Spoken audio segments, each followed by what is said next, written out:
Welcome to another episode of Comic Book Science Literally, where we're using an actual comic book to perform a science experiment. And today, we're going to be looking at Captain America's signature shield. And you know how he uses it to smash through things?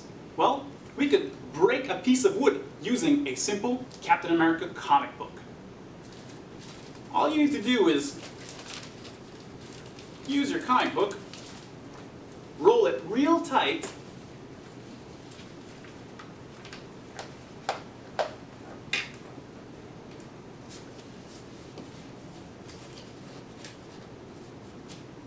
use a piece of wood, and give it a good strike.